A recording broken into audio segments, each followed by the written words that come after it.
Imagine this. It's the middle of the night. No electricity, no walls, no door to lock behind you. Just darkness and sounds. Heavy footsteps somewhere close. Something moving just beyond what you can see, and it isn't afraid of you. You're the one who should be afraid. This was reality for your ancestors hundreds of thousands of years ago. Early humans weren't sitting at the top of the food chain. They were somewhere in the middle, hunting and being hunted. And what makes this even more striking is that these people shared the same land with massive cave lions, enormous bears, and hyenas the size of modern wolves. So how did they survive? The answer is a lot more clever than you'd expect. The first weapon in human history wasn't a sword. It wasn't a bow. It was a rock. Just a rock. But the difference between a rock in a human hand and a rock sitting on the ground is the difference between life and death. Around 3.3 million years ago, our earliest ancestors were already shaping stones into tools, using them to cut meat and crack bones. But here's what most people don't think about. Those tools weren't just for getting food. They were also for staying alive. A rock thrown with enough force can hurt a predator, and more importantly, it can make that predator think twice. Because predators aren't mindless. They calculate risk. If a prey animal is going to cause injury, most hunters will walk away and find something easier. And our ancestors figured that out early. But rocks alone weren't going to be enough. Something else came along that completely rewrote the rules. Fire. Possibly the single greatest turning point in human history, and it didn't come from a lab or a workshop. It came from watching a lightning strike set a tree ablaze and realizing that everything around it ran away except one creature who stood there and watched. Predators have one universal instinct when it comes to fire. They fear it. It's wired into them on a biological level. And early humans discovered this and turned it into a weapon. Archaeological evidence from caves in South Africa shows organized fire use going back 1,000,000 years. 1,000,000 years ago, our ancestors were sitting around fires at night, and they understood, even without words for it, that those flames were the only wall standing between them and whatever was moving in the dark. But fire has one weakness. It needs fuel, and it needs someone watching it. Which brings us to what was actually the most powerful survival tool humans ever developed. No animal on Earth has cooperated the way humans have. Not ants, not wolves, not dolphins. Early humans developed a social structure that was remarkably sophisticated for its time. They lived in groups of roughly 20 to 50 people, and that number wasn't random. It was large enough to rotate guards through the night, and large enough to respond to a threat as a unit. When a lion approached camp, one person didn't face it. The whole group stood up, shouted, threw rocks, waved fire. That kind of collective response was genuinely terrifying even to large predators. Studies of modern hunter-gatherer tribes like the Hadza in Tanzania show the same patterns still running today.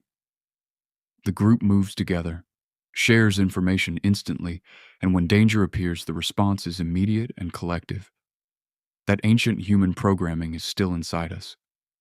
But raw group strength still wasn't the sharpest edge humans had. There was something even more dangerous than any physical weapon.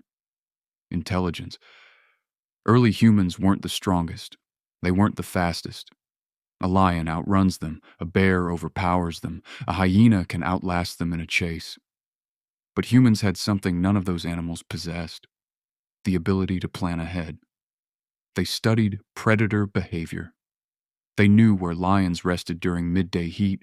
They knew leopards avoided open ground at night. And this knowledge didn't disappear when the person who discovered it died. It was passed on through storytelling. No books, no internet, just stories told around fires at night. Every story about a predator attack was actually a survival lesson being handed to the next generation. And here's something even more fascinating. There's archaeological evidence suggesting early humans would track a predator after it had just eaten, because a full predator doesn't hunt. That's not reckless. That's cold strategic thinking. That's a mind working out probability and risk in real time. But defense was never going to be enough forever. At some point, humans stopped running and started something very different. The shift from prey to predator didn't happen overnight. It was a slow build across thousands of years, but when it happened, it changed everything. And it didn't start with humans hunting the big, dangerous animals directly. It started with stealing from them. Picture a lion making a kill, eating its fill, and stepping away exhausted. A group of humans comes in, makes noise, waves fire, and drives the lion off just long enough to take what's left. Scientists actually have a name for this behavior, kleptoparasitism.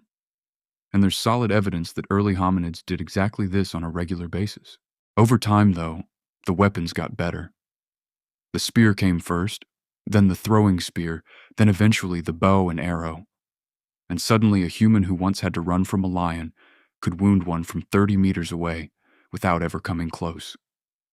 The equation flipped. Predators that once stalked humans started avoiding them instead.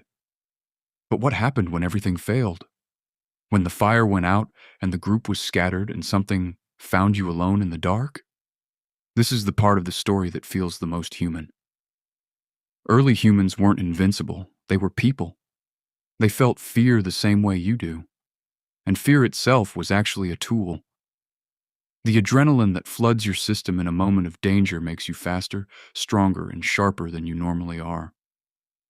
That response exists because the people who had it survived long enough to pass it on.